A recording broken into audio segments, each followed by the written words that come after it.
I would say that the first thing that you would need to do is to identify where these feelings come from, right?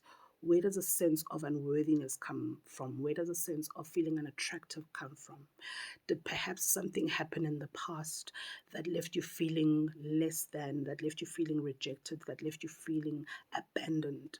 And once you have identified where these feelings come from, I want you to know that whatever was said to you, whatever was done to you, however way you were treated, is not an indication of your true value.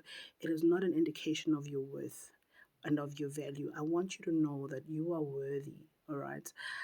Despite your flaws, you are worthy of love. Despite your perceived flaws, you are worthy of acceptance. And another thing that I'd like you to be aware of is that attractiveness does not only come in the form of physical beauty, right? So instead of focusing your energy in in in your perceived um, lack of beauty, so to speak, um, I would like you to rather shift your focus to your internal beauty, um, the things that you enjoy about yourself. Perhaps you are a kind person. Perhaps you have the ability to make people laugh. Perhaps you're a generous person. You're witty. You have quirks about you that you enjoy, and perhaps other people enjoy too. Focus on those things because those things matter too. Those things are a sense of beauty as well.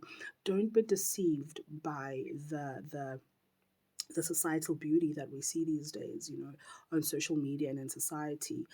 Many people have nipped, many people have tucked.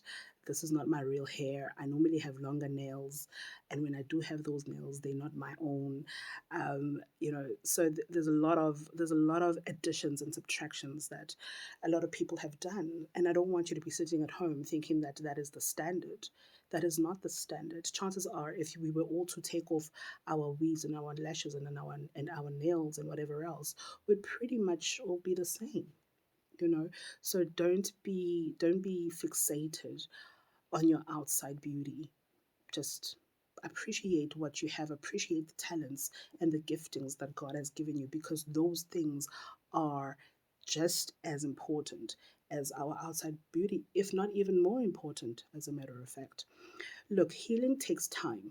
You know, it's a long journey, and you might need somebody to hold your hand. You might need somebody to be with you along the way. So don't be afraid to reach out to those around you.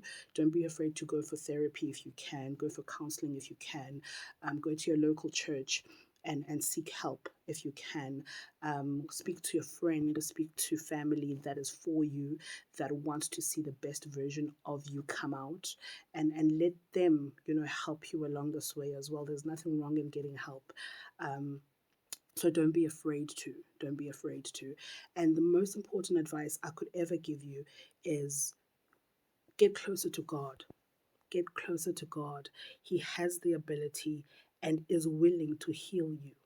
No matter how broken you might think you are, God has the ability to take the fragments, pieces of your brokenness, and create the masterpiece that He intended you to be in the first place.